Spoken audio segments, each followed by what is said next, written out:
Bonjour à tous, soyez les bienvenus sur cette chaîne YouTube dédiée au métier de chargé d'études courant fort, courant faible dans le bâtiment. Je suis ravie de vous retrouver encore une fois de plus sur cette chaîne. Aujourd'hui, nous allons voir les différents types de raccordements individuels, notamment deux types de branchements. Des branchements à puissance limitée et les branchements à puissance surveillée. Alors, si ces termes ne vous parlent pas, pour rappel, nous avons déjà fait une vidéo sur les puissances. Donc, nous avons évoqué ces termes-là dans la vidéo sur les puissances de raccordement. Alors, comme vous pouvez le voir sur cette diapo, on a plusieurs types de branchements. On a des branchements aériens, les branchements aéro-souterrains, c'est-à-dire qu'on a une partie qui est aérienne et une partie qui est souterraine. Et on a des branchements souterrains tout simplement. Donc, voilà. Nous allons commencer cette vidéo par les branchements à puissance limitée. Il faut savoir que lorsqu'on a un branchement à puissance limitée, on a deux types de branchements. Le branchement à puissance limitée de type 1. Donc, on part de branchement à puissance limitée de type 1 lorsque la dérivation individuelle entre notre coffret de coupure principale individuelle et notre compteur ou notre tableau électrique dans le bâtiment est inférieur à 30 mètres. C'est dans ce cas de figure où on parle de branchement type 1.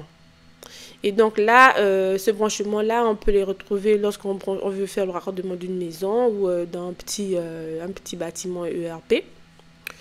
Donc, ce que vous devez retenir ici, c'est que lorsque cette dérivation est individuelle, que vous pouvez voir ici, pardon, en bleu, ici en bleu, là, lorsque cette dérivation individuelle-là est inférieure à 30 mètres, on parle de branchement type 1. Donc, dans ce cas de figure-là, votre compteur électrique, qui est représenté en vert ici, ou jaune, bon, en vert, on dirait, est à l'intérieur de votre bâtiment. Donc, vous avez votre coffret en limite de propriété qui est le point qui délimite le réseau de votre concessionnaire et votre réseau qui vous appartient ici.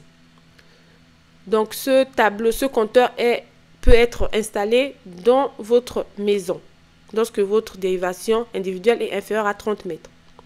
Alors, lorsque votre dérivation individuelle est supérieure à 30 mètres, on parle de branchement à puissance limitée de type 2. Donc, dans ce cas de figure-là, on a votre compteur électrique qui n'est plus dans votre bâtiment, mais votre compteur électrique et votre disjoncteur principal est à l'extérieur et dans un autre coffret à l'extérieur, mais pas dans votre bâtiment, parce que la distance ici est supérieure à 30 mètres. Comme vous pouvez le voir ici, on n'a plus le compteur dans la maison. Dans la maison ou dans le bâtiment. Là, il est maintenant en limite de propriété également.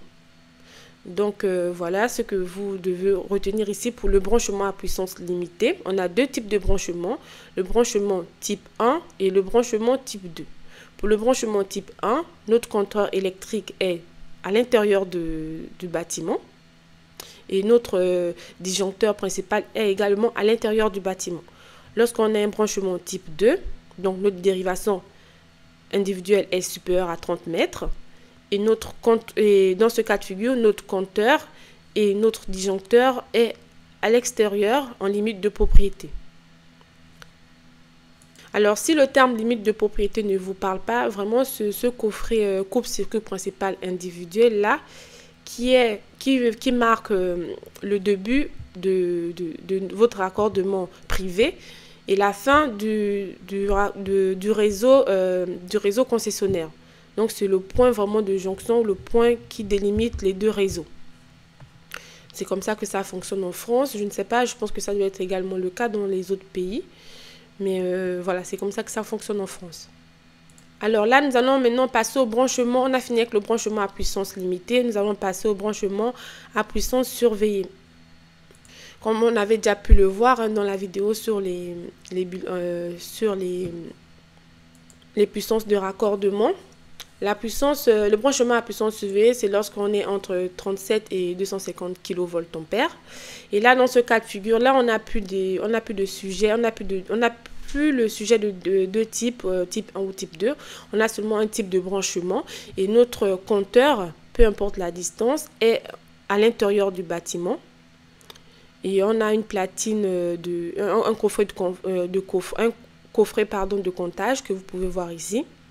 Je pourrais éventuellement vous faire une vidéo sur les différents coffrets et comment ils sont. N'hésitez pas à me mettre en commentaire si vous le souhaitez. Et d'ailleurs, même j'ai oublié de vous dire de vous abonner si cette vidéo vous semble instructive et de mettre un like ou même un commentaire. C'est toujours très intéressant d'avoir des retours de votre part. Et aussi, n'hésitez pas à vous abonner, ça ne vous coûte rien.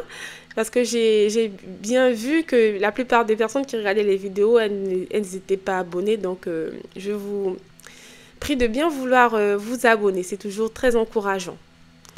Donc là, pour continuer, ici, on a toujours notre coffret de branchement limite de propriété qui est là.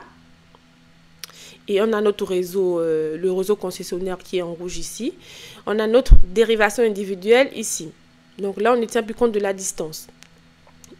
Et voilà, c'est ce que vous devez retenir, que lorsqu'on est dans un branchement à puissance surveillée, on ne tient pas compte de la distance. Notre coffret de comptage est systématiquement dans notre local technique. Généralement, ces coffrets-là, on les trouve dans des bâtiments ERP et établissements recevant du public, car leur besoin en puissance est souvent très, très importante. Alors, nous sommes arrivés au terme de cette courte vidéo. J'espère que le contenu vous plaira et sera instructif. C'est bien évidemment le but. Donc voilà, n'hésitez pas à mettre en commentaire des idées ou des questions que vous avez. Je ferai une autre vidéo qui parlera des étapes à suivre pour éventuellement demander un raccordement d'une maison ou d'un bâtiment. Donc n'hésitez pas à me mettre en commentaire toutes vos idées. Elles seront les bienvenues. Donc voilà. Alors là, je vous montre un peu la chaîne YouTube, hein, afin de vous montrer un peu la vidéo sur laquelle nous avons parlé des puissances de raccordement. Donc c'est cette vidéo ici, je ne sais pas si vous voyez. Comprendre les tarifs d'électricité, tarifs jaune, bleu, vert. Expliquer simplement. Donc je vous invite à regarder cette vidéo si vous ne comprenez pas le principe des puissances de raccordement à puissance limitée ou puissance surveillée. Je vous remercie d'avoir regardé cette vidéo jusqu'au bout. À une très prochaine fois. N'hésitez pas, une fois de plus, à vous abonner et à mettre un pouce bleu. À très bientôt. Au revoir.